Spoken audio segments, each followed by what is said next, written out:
Thank you. Climate scientists at Dartmouth and UNH say shorter, warmer winters could decimate New Hampshire's $500 million ski industry by the end of the century. They're predicting an increase in rain and a 50% decrease in snowfall, with temperatures not cold enough to use current snowmaking technology.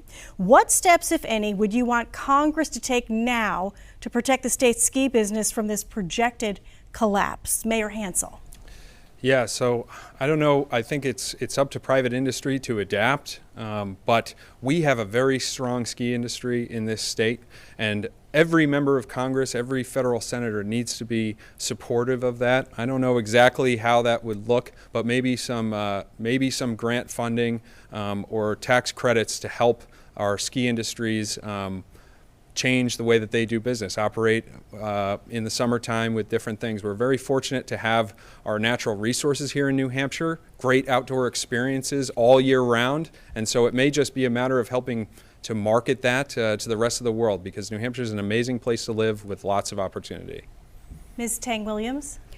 I want really people to stop treating federal government like a big sugar daddy. Whenever we need money, we need some extra help, we turn to them. Remember, our federal government is broke and no budget and lots of debt, and they can print money and they mortgage our children's future. Lots of states deal with their economy issues at a local level, and there are lots of people with brain in mind, private investors, entrepreneurs. If government just get out of the way and cut unnecessary regulations, they will reboot their own economy and they will create jobs. So that's not a turn to federal government to have more money and print the money that we cannot afford and borrow money that with now interest it's very, very high. Consider pretty soon our debt to GDP ratio would be reached 140%. It's unprecedented level. So I would like to say, let's get back to local government, local people and private people to decide. And Mr. Burns? You know, obviously we bring this up all the time.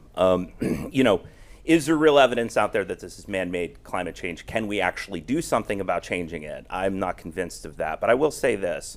Pollution is definitely a real thing, and our oceans are dying because of the amount of toxic waste, chemicals, plastics that are going in there. But of course, we know these are coming from developing countries like India and China at mass, where we're sending all of our manufacturing because of the overregulation here in the United States, but then there's no regulation over there, and we act like out of sight, out of mind. I mean, it's absolutely ludicrous to say, oh, let's send all of our jobs overseas where it's cheaper, but then don't worry about the pollution that they're dumping into our oceans, the overfishing that the Chinese are doing around the Philippines and the Galapagos Islands. Those are real things. We can see that. And we definitely need to put an end to China and India and some of these emerging nations polluting ways. I totally agree with that.